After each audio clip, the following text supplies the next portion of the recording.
श्रोता मित्र, फेरि पनि कार्यक्रममा हार्दिक स्वागत छ। अब भने किराँत धर्मगुरु मैगुम अंशिमाङ लिङदेन आत्मानन्द सिंहज्यूले विक्रम सम्वत 2062 साल माघ 6 गते किराँत हाङसाम मुजुलुङ माङहिमको प्राङ्गणमा सावायाङ खेबेक वा याकवा सेवा उभाउली सेवा समारोहमा प्रदान गर्नुभएको अमृतमय माङ आशीर्वचन, माङ बेगर हाङ हुँदैन भन्ने आशीर्वचन, संसारलाई सुन्दर फुलबारी बनाउने परिकल्पना गरेको छु भन्ने अमृतमय प्रवचन तथा आशीर्वचन संग्रहबाट। चेलाबुलाहरू हो, हामीले सरसफाई गर्न सिक्नुपर्छ। यसपालिको कार्यक्रममा सरसफाईमा झनै फेल खाइयो, तर अब हाम्रो प्रोग्राम, हाम्रो कार्यक्रम सकेपछि बैठक बस्छौँ होला। त्यसमा सरसफाई बारेमा निर्देशन दिने विचार गरेको छु। अबको दिनमा सरसफाईमा साह्रै ध्यान दिनुपर्छ। यस पवित्र भूमिमा हिजो सम्पन्न कार्यक्रमले अत्यन्तै प्रभाव पारेको छ। यसरी सम्पन्न कार्यक्रमले नेपालमा मात्र नभएर अन्तर्राष्ट्रिय जगतमा अचम्म किसिमको प्रभाव पारेको छ। हामी यस्तो ठाउँमा पुगिसकेका छौँ, हाम्रो अवस्था त्यहाँ पुगिसकेको भए पनि हामी चाहिँ 29-30 साल अगाडिको जस्तो काम मात्र गरिरहेका छौँ। हाम्रो आनी बानी यस्तै मात्र छ। गर्वको कुरा चाहिँ के हो भने हाम्रो विचार, हाम्रो भावना, हाम्रो काम गर्ने माथि उठिसकेको छ। यो कुरा तपाईँ भक्तजनहरूले जान्नुपर्छ। हामीले दुःख गर्न सिक्नुपर्छ, परिश्रम गर्न सिक्नुपर्छ र बोल्न सिक्नुपर्छ। यस्ता कुराहरूमा चेलाबुलाहरूले साह्रै ध्यान दिनुपर्छ। उपलब्धिमूलक कामहरू सिक्दै जानुपर्छ। हामीले हिजो के पहिचान पायौँ त भन्दाखेरि श्री 5 महाराज दिराज सरकारको एडिसी के पो भइहाल्छ कि भनेर डराएका थिए। उनीहरूका साथीहरू पनि डराएका थिए।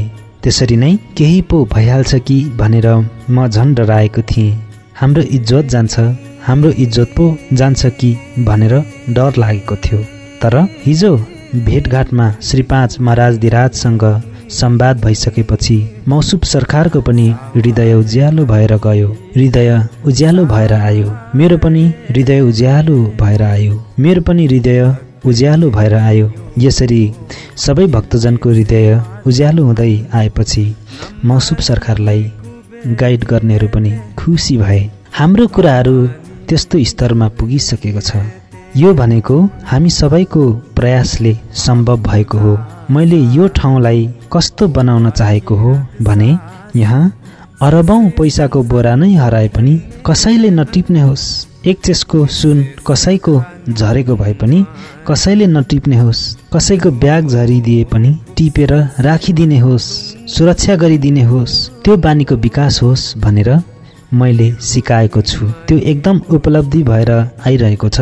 यो कुराहरूले घरिघरि बाटो मोडिदिन्छ, अर्कोतिर जान खोज्छ। त्यसरी बाटो छोडेर, आचार संहितालाई छोडेर जो कोही अन्यतिर जानु हुँदैन। हामी धार्मिक आचार संहितामा बसेर रहिरहेको छौँ भने राजा देवता अथवा माङनुहाङ यही नै भेट्न पाउँछौँ।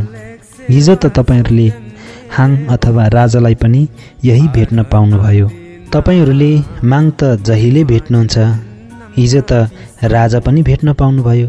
चेलाबुलाहरू हो, यस्तो कुरा ठुला ग्रन्थहरूमा लेखिएको हुन्छ, ठुला मन्दुङ शास्त्रहरूमा लेखिएको हुन्छ भने माङ्नुहाङवारो भनिएको छ। माङ हिँडेको ठाउँमा हाङ हिँड्छ। अनि हाम्रो शशी मुन्दुममा के भन्छ भन्दाखेरि ती बुङमो ती लिङ फाबुङमो फालिङ भन्ने हाम्रो उखान छ।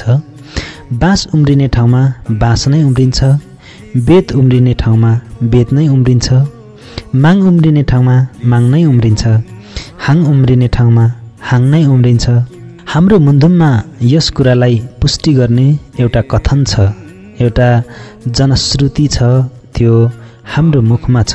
त्यसले गर्दाखेरि मैले पहिलादेखि नै तपाईँहरूलाई सुनाउँदैछु। पहिला म कस्तो सोचाइमा थिएँ भने म एउटा ओडार रुँगेर मात्रै आफै मात्र आत्ममुक्ति भएर परम्परागत रूपमा एउटा ज्योतिषको रूपमा जाने ठुलो इच्छा थियो। त्यो इच्छा लिएर मैले ध्यान गरेँ, तपस्या गरेँ, माङसँग प्रार्थना गरेँ। यसरी तपस्या गर्दा मागको ज्योति प्राप्त भएपछि मलाई के निर्देशन उपदेश भयो भने आज तपाईहरूलाई बताउँदैछु। होइन, तिमीले तेरो बाजेले गरेको काम आधी भएको छ, त्यो पुरा गरेर आउनुपर्छ भन्या छ मागले मलाई। अनि म मागको आज्ञा बमोजिम लागेको हुँ।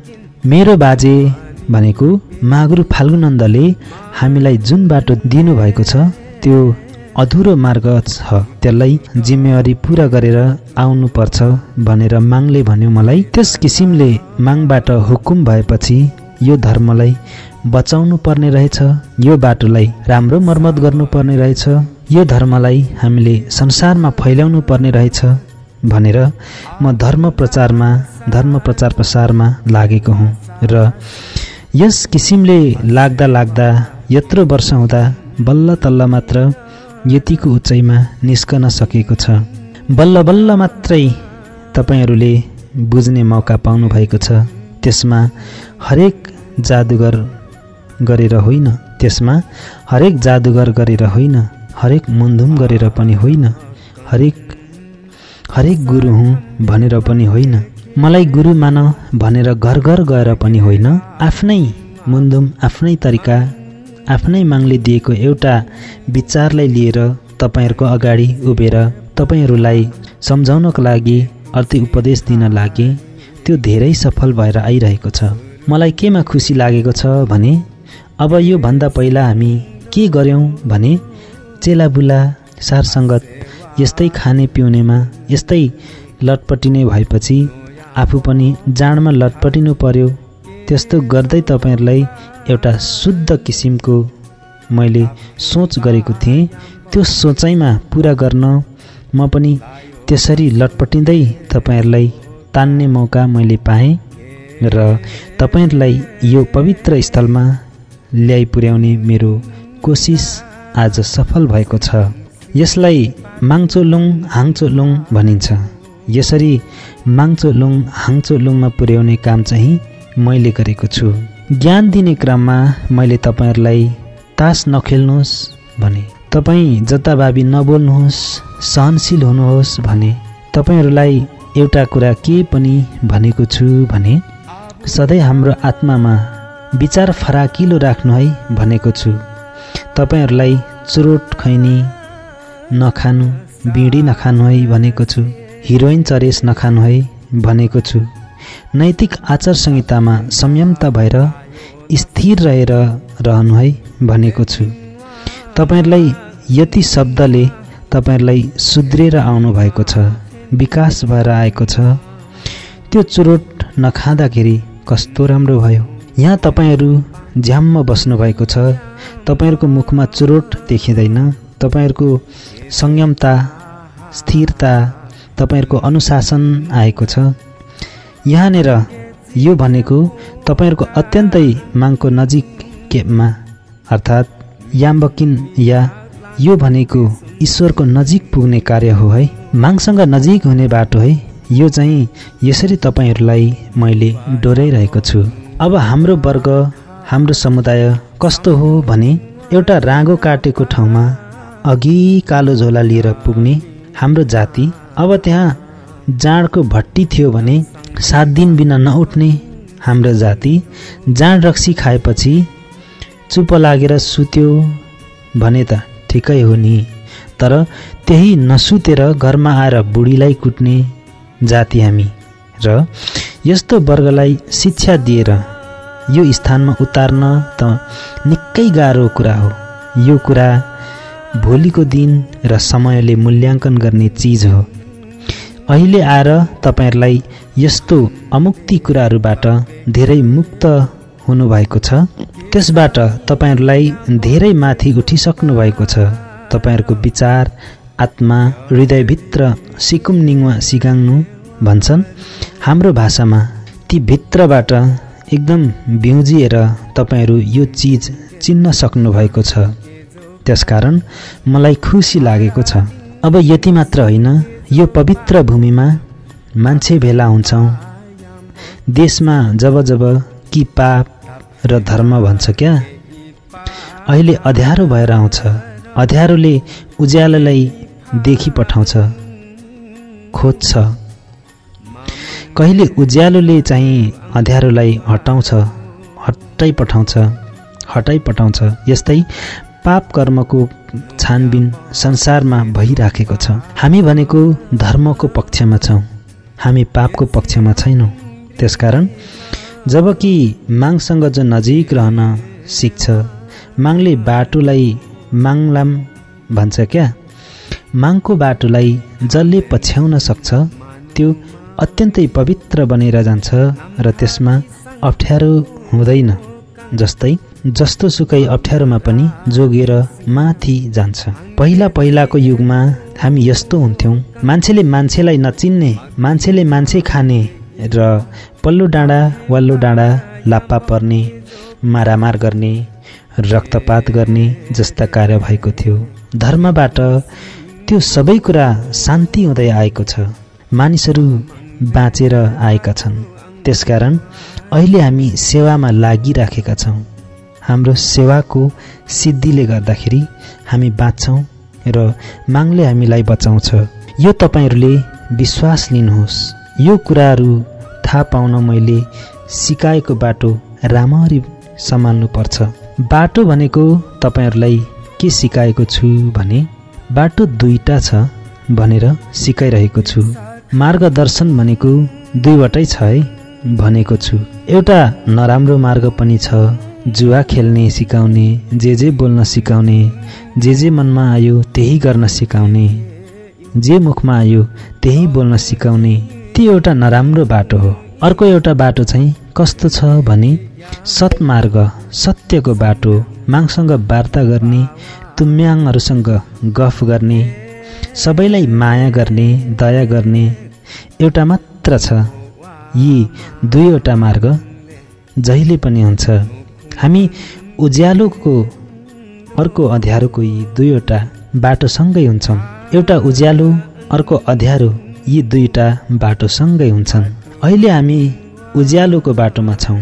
हामी सत्मार्ग, सत्विचारको मार्गमा रमाइराखेका छौँ। त्यसकारण यो बाटोबाट मात्र हामी मोक्ष र हामीलाई शान्ति मिल्छ, सिद्धि शक्ति पनि मिल्छ भनेर हामी लागिराखेका छौँ। मिली पनि राखेको छ। अब हेर्नुहोस्, हामी माग्वा माग्न यहाँ भेला भएका छौँ। हाम्रो परम्परागत कुरा गर्ने हो भने याग्वा भनेको अर्थ चाहिँ जबकि पञ्चतत्व, पञ्च परमेश्वर तरकेन्ताङसाङमाङ मुन्दाङ सेरे मुन्दाङ खेसे मिदुङदिङ मिराकमाङ चबतिम थुङमामाङ इक्सादिङ खाम्बेकमाङ भनिन्छ के।